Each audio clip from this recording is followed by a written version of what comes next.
Case study 11 2023માં પૂછાયેલી છે. તમને પોતાને એક એડિશનલ ડાયરેક્ટર જનરલ બનાવ્યા છે પીડબ્લ્યુડી લોક નિર્માણ વિભાગની અંતર્ગત, અને હવે એક પ્રોજેક્ટને લઈને એમાં એક સીમાબેન છે અને એક ચીફ આર્કિટેક્ટ છે. રાઈટ, સીમા સાથે અપમાનજનક વ્યવહાર કરી રહ્યા છે અને એને અસુરક્ષા બોધ જાગી ગયો છે કે બધી ક્રેડિટ આ લઈ જશે, હે ને. તો આ મુદ્દા ઉપર આપણને 3 પ્રકારના પ્રશ્ન પૂછાણા. પહેલું कि उपयुक्त मामले में कौन से नैतिक मुद्दे शामिल हैं. ત્રણેય પ્રશ્નના જવાબ ઉપર આપણે ચર્ચા કરીશું. પહેલું કે ઉપયુક્ત મામલે में कौन से नैतिक मुद्दे शामिल हैं. પહેલો મારો એમાં નૈતિક મુદ્દો દેખાય છે કે સામે વિરોધાભાસી પરિસ્થિતિ આવે છે.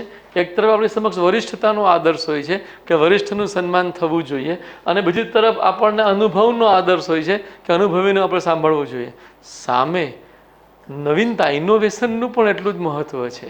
તો પહેલો ચીફ આર્કિટેક્ટ અને સિનિયર આર્કિટેક્ટ વચ્ચેના સંઘર્ષમાં વરિષ્ઠતા વિરુદ્ધ કનિષ્ઠતા તથા અનુભવ અને નવીનતા વચ્ચે વિરોધાભાસ સર્જાયો છે, જે સંગઠન સહિત એડિશનલ ડાયરેક્ટર જનરલ સમક્ષ એક નૈતિક પડકાર બની ગયો છે. કઈ તરફ જવું આપણે? આ કેસમાં બીજો અગત્યનો નૈતિક મુદ્દો સીમાના અધિકારો સાથે જોડાયેલો છે. તેની સાથે થઈ રહેલા અપમાનજનક વ્યવહારથી સંબંધિત છે, જે કોઈ પણ અધિકારી, ખાસ કરીને મહિલા અધિકારીની ગરિમા ઉપર આઘાત કરી રહ્યો છે. નંબર 3, આ કેસમાં ત્રીજો નૈતિક મુદ્દો એક વરિષ્ઠ અને સન્માનની પદાધિકારીના સેવાકાળના અંતિમ તબક્કાને ગૌરવપૂર્ણ બનાવવાથી સંબંધિત છે. જો એડિશનલ ડાયરેક્ટર જનરલ ઉગતા સૂર્યને પૂજવાની નીતિ અપનાવે તો તે વરિષ્ઠ પદાધિકારી સાથે અન્યાયપૂર્ણ સાબિત થઈ શકે છે.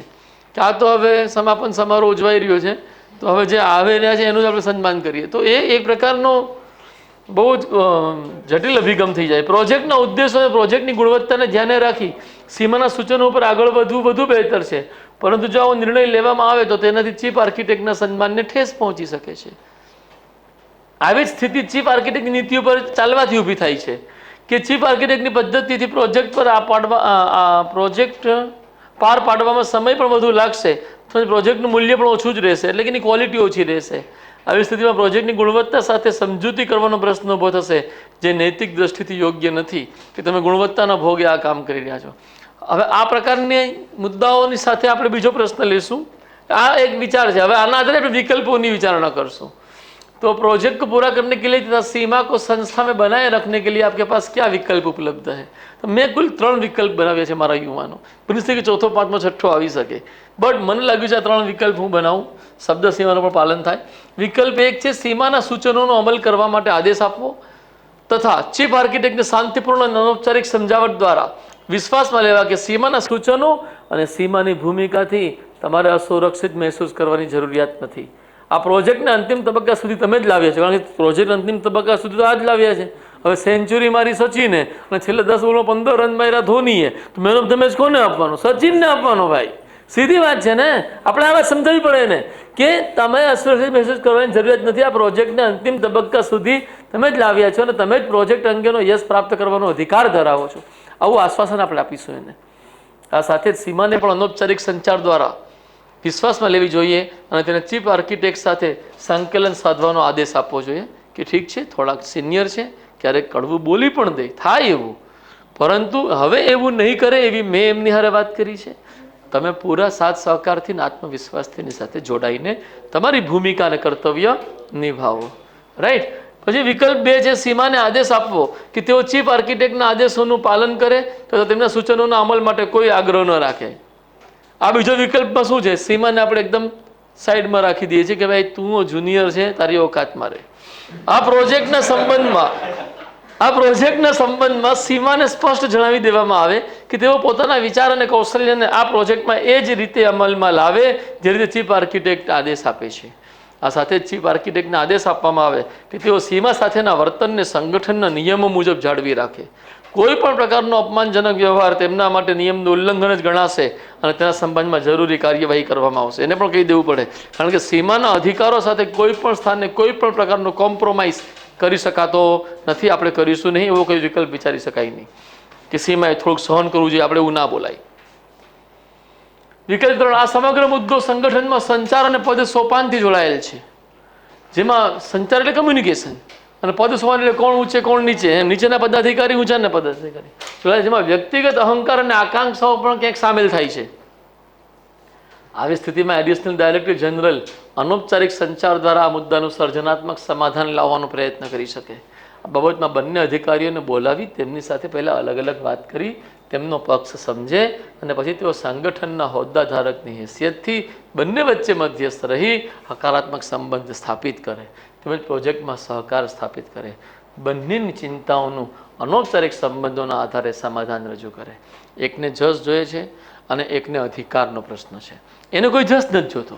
જે સિનિયર આર્કિટેક્ટના રૂપમાં સીમાબેન નિયુક્ત પામ્યા છે એ સીમાબેનને કોઈ જસ નથી જોતો. એ પણ આગ્રહ નથી રાખી રહ્યા કે તમે મારા સૂચનોનું પાલન કરો. આપણા માટે સીમાબેનનો મુદ્દો એ જ છે કે એની સાથે થતો અપમાનજનક વ્યવહાર આજથી અત્યારથી હમણાંથી બંધ થઈ જવો જોઈએ. રાઈટ. અને અહીંયા મેં એવું જોયું કે સંગઠનની અંદર જ્યારે કોઈ ટીમ કામ કરતી હોય તો ટીમ વચ્ચે આંતરિક હુંસાતુસીની સ્પર્ધા થતી હોય છે. રાઈટ. એને કઈ રીતના દિશા આપવી જોઈએ, સંગઠનમાં આવું પાછું ન થાય એવો ત્રીજો પ્રશ્ન છે ને, તો એની ઉપર આપણે મારા ભાઈ બહેનો सीमा की दुर्दशा के लिए आपकी क्या प्रतिक्रिया होगी, संस्था में ऐसी घटना रोकने के लिए आप क्या कदम उठाएंगे. પહેલું, સીમા પ્રત્યે મારો વ્યવહાર સમાનુભૂતિપૂર્ણ રહેશે. આ સાથે સીમા સાથે સંવાદ જાળવી રાખી તેની સમસ્યાનું સમાધાન લાવવાનું વચન આપીશ તથા તેમની ગરિમાની જાળવણીની વ્યવસ્થા કરીશ. આ માટે જરૂરી પગલાઓ લઈ સીમાના અધિકારોને સુરક્ષિત રાખવા ઉપર ધ્યાન આપીશ. રાઈટ. એટલે આપણે એક ટીમમાંથી એવા વ્યક્તિઓની વાત કરીશું કે આવું પછી બીજી વાર થાય તરત તમે મને જણાવો, એક્શન લેવામાં આવશે. રાઈટ. બીજી બાબત, સંગઠનમાં આ પ્રકારની ઘટના ફરીથી ન થાય એ માટે સંગઠનની અંદર ટીમ વર્કની ભાવના તથા પરસ્પર મૈત્રીની ભાવનાને પ્રોત્સાહન આપવા પર ભાર આપીશ.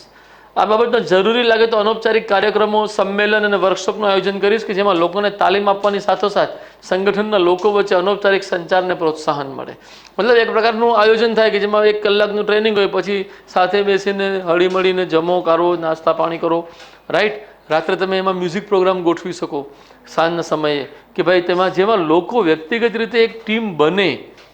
અત્યારે લોકો નોકરી કરી રહ્યા છે, એ લોકો ટીમ નહીં, એને ટીમ બનાવવી પડશે. ઓકે. પછી ત્રીજું, સંગઠનમાં સ્પર્ધાના સ્થાને સહકારનું વાતાવરણ ઊભું કરીશ.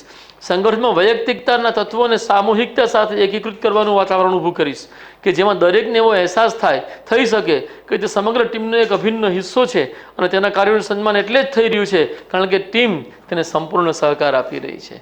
તો મોહમ્મદ સિરાજના સંદર્ભમાં તમને આ વસ્તુ દેખાતી હશે, સુમન ગિલના સંદર્ભમાં તમને આ વસ્તુ દેખાતી હશે. આપણે એ લોક નિર્માણ વિભાગમાં કરીશું. એટલે આપણે એવી વાતો કરી રહ્યા છીએ કે જાણે કે અમેરિકાને શાંતિવાદી વાતો કરતા દેખાડવાની વાત છે. રાઈટ. નહીં સમજાણી વાત. PWD એવો વિભાગ છે, તમને ખબર નહીં હોય. છોડો, સમજાણું. તમે આમાં ક્યાં અલગ પડી ગયા, ક્યાં મૂંઝાણા? કોઈ મૂંઝાણું આમાં?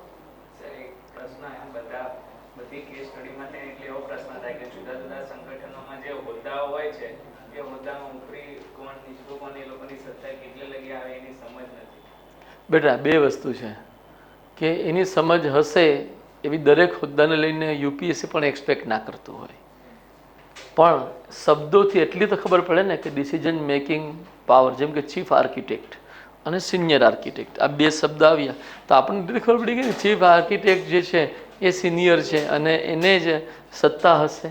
રાઈટ. તો મને પણ બેટા ખબર નથી કે PWDના મેનેજિંગ ડાયરેક્ટર યા PWDના ડાયરેક્ટર જનરલ પાસે કયા, કારણ કે એ બધાનો તો મેં પણ અભ્યાસ નહીં કર્યો બેટા, પણ એ સંદર્ભ અહીંયા સ્પેશિયલ સ્ટડીનો છે જ નહીં, અહીંયા સંદર્ભ જનરલ સ્ટડીઝનો છે. તો તમારા કોમન સેન્સથી તો એ નક્કી કરવું પડે ને કે તમે આ બધાના બોસ છો. રાઈટ. અને એ સંદર્ભમાં નિર્ણય લેવા પડે. અગેન એ જ્ઞાનાત્મક મહત્વનો મુદ્દો થાય, પરંતુ જ્ઞાનાત્મક મહત્વના આ મુદ્દાને તૈયાર કરવા માટે સમય ફાળવણી બહુ અઘરી થઈ શકે, કારણ કે આવા તો કેટલાય પોસ્ટ છે. જેમ કે મેં વાત કરી ચેરમેન અને મેનેજિંગ ડાયરેક્ટર, તો એની ઉપર આપણે ગઈકાલે ચર્ચા કરી. એવી તો કેટલી પોસ્ટ છે જેમાં આપણને આવું થશે, પણ એક કોમન સેન્સ આપણે વાપરી શકીએ અને ક્યાંક જરૂરી લાગે તો આપણે ઘરે જઈને પછી એ પોસ્ટનો અભ્યાસ કરી લેવાનો કે ભાઈ આવી રીતના કરવું છે. ઓર કોઈ મુદ્દો? તો પૂરું વિરામ આપીએ.